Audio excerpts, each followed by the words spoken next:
what is Discovery Channel looking for? I'm going to get right to it, and then I'm going to talk about why that's interesting for you as a writer. So they're looking for wacky subcultures and wacky businesses. If you're not that familiar with Discovery, it's worth checking out. Maybe you are watching it a lot.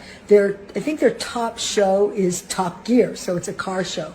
Discovery also has Moonshiners, Sewer Divers, Strange Evidence, BattleBots, Gold Rush, Auction Kings, Flying Wild Alaska. So they work in all the spaces of nature, space, science, motor, and others. And the reason I'm saying this is so interesting, and it's worth taking a look, is because story is everywhere. They also have on How the Universe Works, and then on Discovery Plus they have those other shows like the Travel Channel and the Food Network with shows like Bizarre Foods and Ace of Cakes. The reason I'm bringing this up is to tell you that there's story in everything. So maybe you're working on some very tough pitch or serious life story, something you've experienced yourself or someone else's, and you may think, maybe take a break.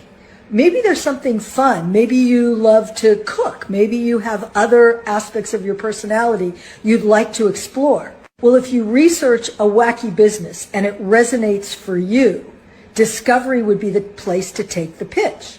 And like other pitches, you're going to need a visual presentation, you're going to need a deck, you're going to need the Bible if it's necessary for what that show is. For live characters, of course, you're going to need to capture the live characters, but you can do it with your iPhone. It doesn't have to be something that you spend a lot of money on.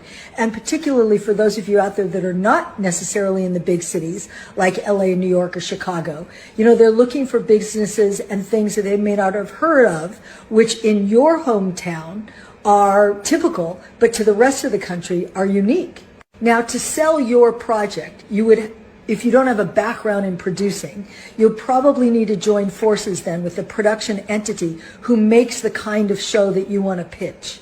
So you would prepare your pitch to that production entity.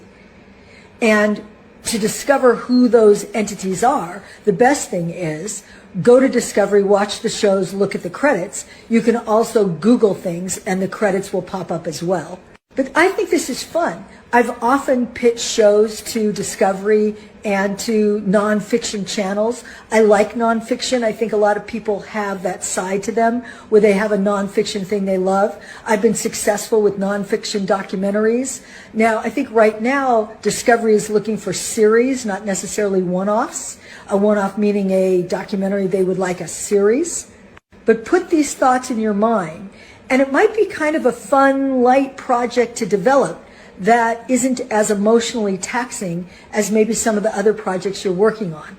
Now, again, I don't mean to oversimplify that. When it comes to a pitch and a storyline, that's going to have to be just as well crafted as anything that you're going to do with characters that you're creating in your mind. So I'm not saying that it's necessarily easy, but it might feel emotionally light. It's fun to talk about food. It's fun to talk about travel. I love Duck Dynasty. I mean, it's fun to look at people and these subcultures. And the characters are true to life, and they're fascinating. So I've often thought it fun in that a couple of friends of ours that are PhDs and professors, it amazes me, even though they're these intellectuals, what shows they watch when they're just looking for fun. I think all of us are moved by character and that heart connection.